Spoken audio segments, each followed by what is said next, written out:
Welcome to another episode of Ben's Box Breaks. Today we're going to be revisiting one of the more controversial sets of 2022, which is the Battle for Baldur's Gate.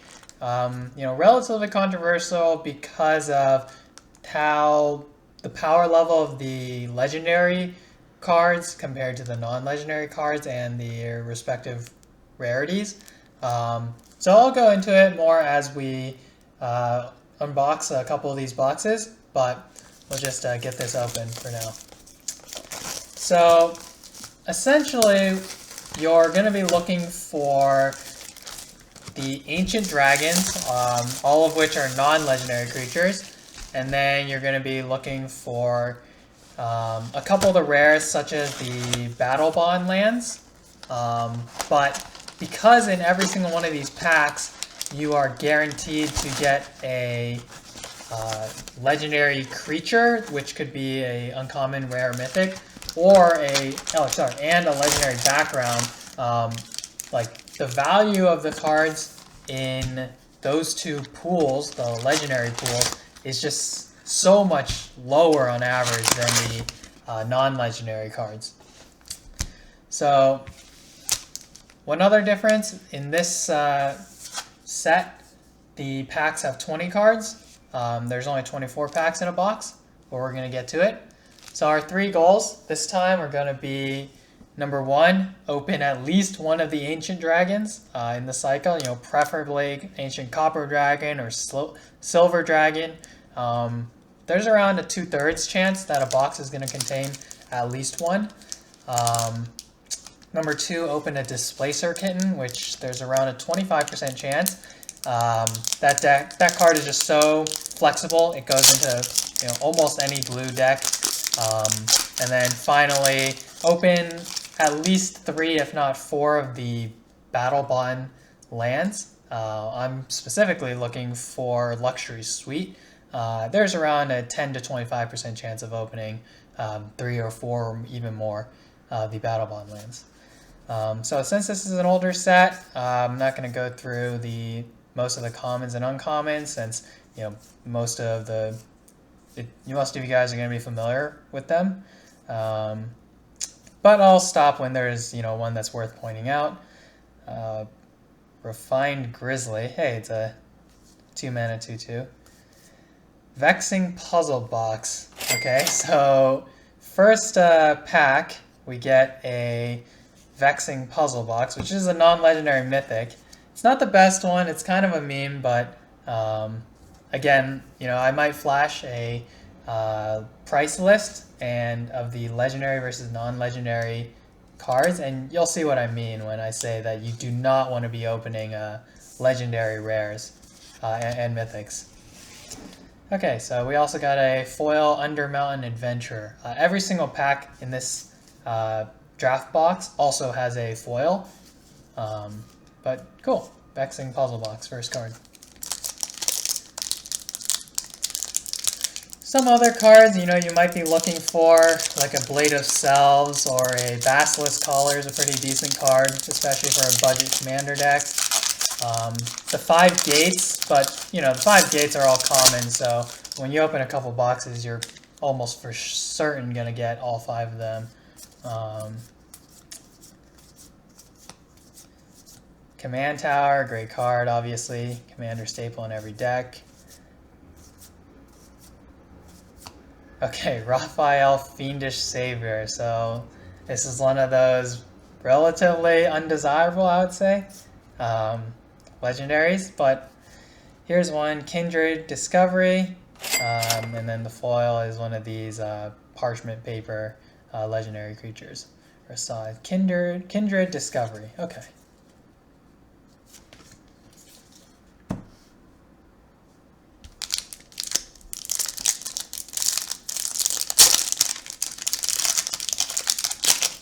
All the rare lands in this set are pretty decent. Reflecting Pool's also in here, as well as the Battle Bond lands, obviously. Decanter of Endless Water. This common is worth a couple dollars.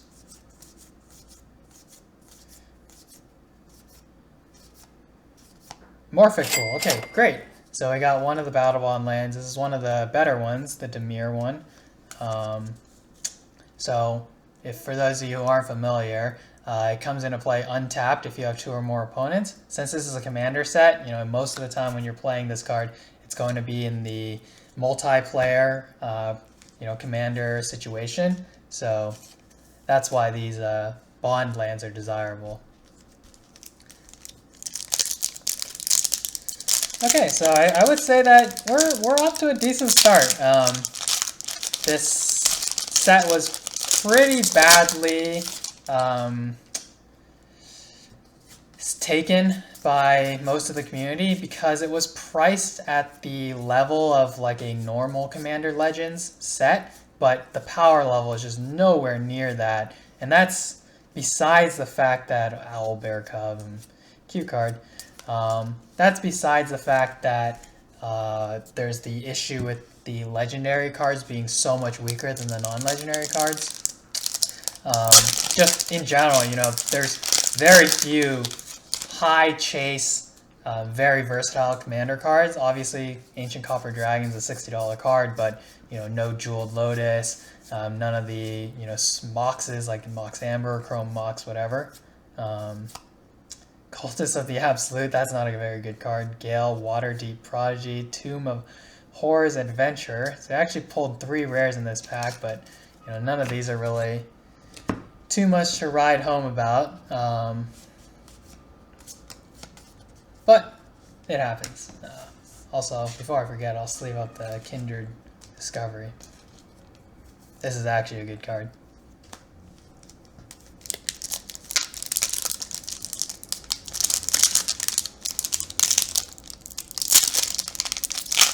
Man, these packs are pretty tough to open. I'm pretty glad the card in the back is the advertisement because I feel like I've been kind of damaging it. The diamonds are all in here. Okay. Intelligent Devourer. Was this the buy a box promo? I'm not sure. And Cloak of the Bat, which is the decent card in limited. Intelligent Devourer. The brain.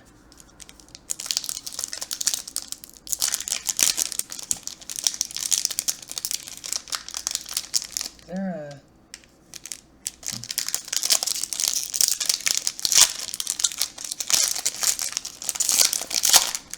So I'm specifically looking for Luxury Suite, as I mentioned, but I'd just like to see some non-legendary mythics.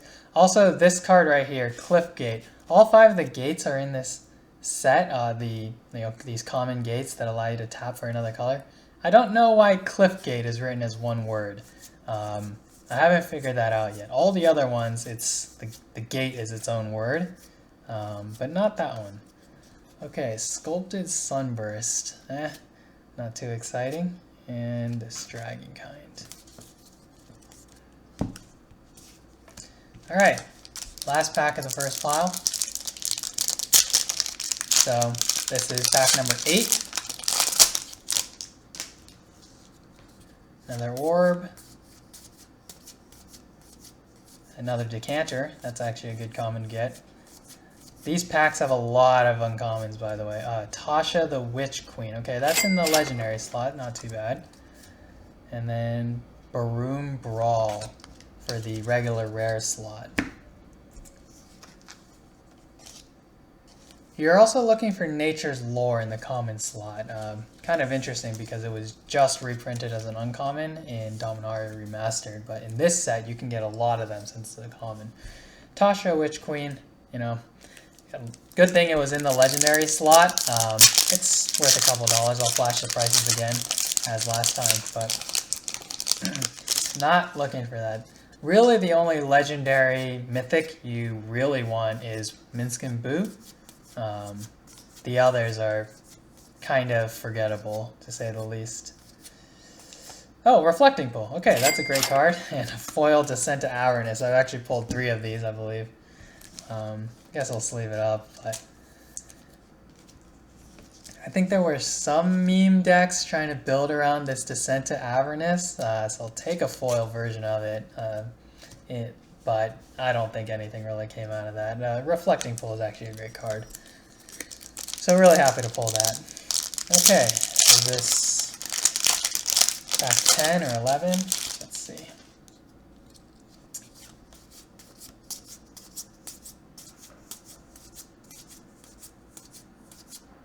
Okay, Gone Gate.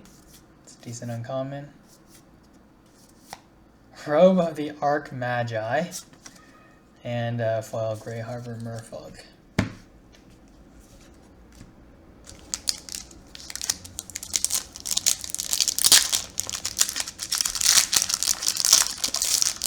Alright, this is pack 11.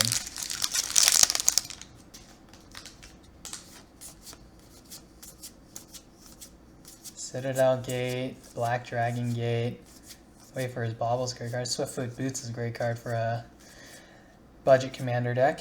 Shadowheart, Dark Justicar, and a Fraying Line. Okay, well, Ancient Bronze Dragon in the foil.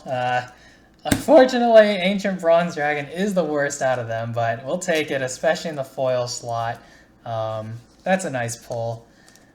These Fraying Line and Shadowheart, Dark Justicar. Take a look at this. So, really Ancient Silver and Ancient Copper Dragons are the ones you're really looking for. Those are $25 and $60 respectively. But hey, an Ancient Bronze, I'm just happy we didn't get shut out, because a third of the boxes you open of this are not going to have one. Any of the 5. There's Boo right there.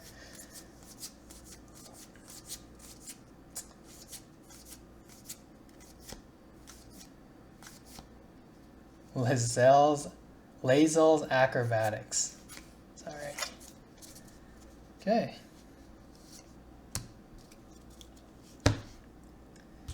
So now we just crossed the halfway point. So, we have opened one Bond Land, a Reflecting Pool, a foil Ancient Bronze. I think we're doing fairly well at this point. I really like this Lightning Bolt on the parchment. Let's see. Okay. Alondo the Seer and the Legendary Wizards of Thay and a Druidic Ritual. Okay.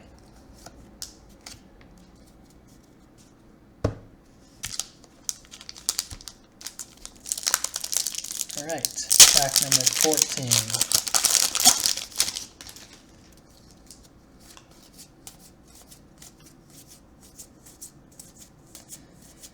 Clockwork Fox, good card unlimited. Blade of Cells. All right, that's a good card. It's playable. It's fine. Budget commander deck. Again, this card's only maybe $2-3 right now, but it's a good rip. A lot better than the average one. I would say right now, we're not getting we're getting decent luck. I would call this probably an above median box. This pack looks very similar in the collation. Baldur. Okay. Balor's not the best card, of course, but it's a non-legendary mythic. It's nice. Is that mythic number... That's mythic number 4, I believe. There's the Tasha, Ancient Bronze, Baldur. Okay, let's see. Bountiful Promenade. Okay, another Bond Land. That's great. And a Zevlor in the parchment foil.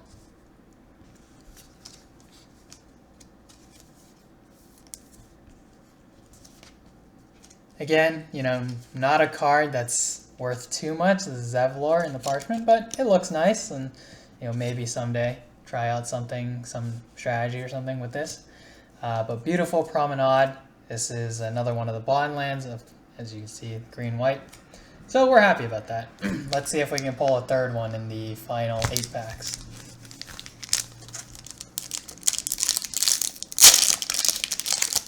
I think 3, you should be pretty happy. With only 24 packs and 77 rares in this set, pulling a 3rd bond land is above median for sure. Mirim, that's not too good. Ravenloft Adventure and another foil orb. Okay.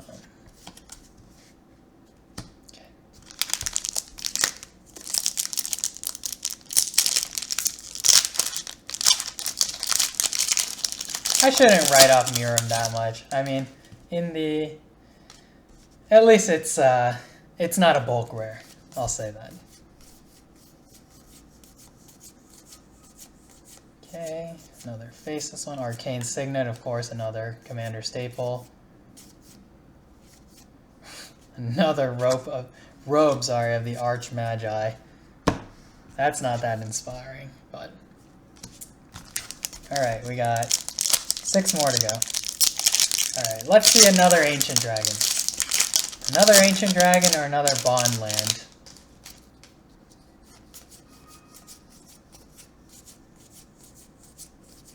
Command Tower, great.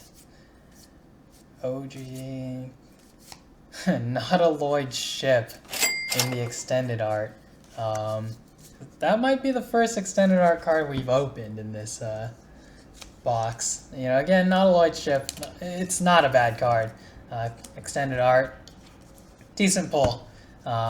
It's just real hard to, you know, kind of avoid thinking, you know, every time you open a Ancient Dragon and in the Mythic slot, you know, that could have been a Copper Dragon. This is a very top-end heavy set. I'll flash the price list again so everyone can see. Oh, there it is. The 3rd bond land. Perfect. Sea of Clouds. And 3 different ones, which I'm quite happy about. I'll show the price list as I was saying before I interrupted myself. It's very top-heavy. An Ancient Copper Dragon will almost entirely pay for the entire box. So there's about a 20% chance of opening an Ancient Copper Dragon in a specific box, another decanter. So that's at the prices that, you know, this set is trading right now. Oh, there it is. This is probably the best rare in the set, and another Zevlor, this time the regular art. But Archivist of Ogma is a good card. It's played, it's really versatile. I actually opened this in draft and it carried me to maybe 2. It was a good card, I'll say. Alright, so the last 3 packs here.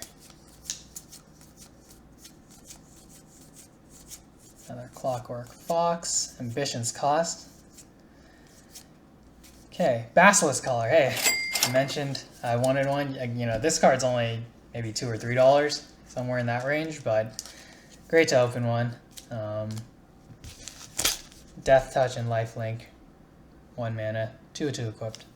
I remember when that card was released in World Wake. It was pretty powerful. Equipments were so underpowered for such a long time. Last 2 packs.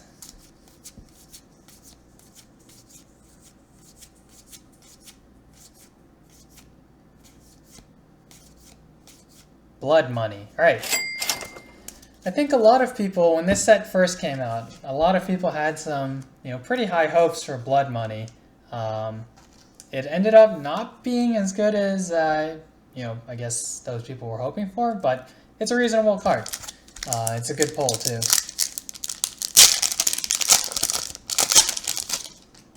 And here's our last pack for this box.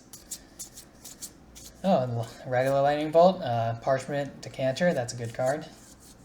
It's a good pull. Baal, Lord of Murder, and a Displacer Kitten in the last pack, and a Monster Manual. Alright, so last pack we got a Displacer Kitten. That's a great card, as I've mentioned several times now. It's just so flexible. Basically can fit into, you know, any blue deck. It's hard to find. Yeah, it's hard to find one where, you know, you wouldn't be able to play it. But anyways, that goes the end of this box, full monster manual as well. Once again, I'm going to clean up the cards, go through the ones I may have missed, and then do a little recap. So I'll talk to you guys in a couple moments. Okay, so I sorted through all the cards. As you can see, I've laid out all the ones that are, over a couple dollars. So in terms of the rares, Basilisk Collar, again, a Displacer Kitten and Archivist, the two best rares you can pull. Blade of Selves, a Kindred Discovery, some pretty good uncommons, one Vile Duplication, two Patriarch Seal, including one that's foil. The best common for Decanter of Endless Water, though that's not too surprising because you should be opening between 2 and 3 commons of each of the commons in one box. But lucky for us, we got 4 of the best one. A Monster Manual foil, a Boo token, the best token in this set.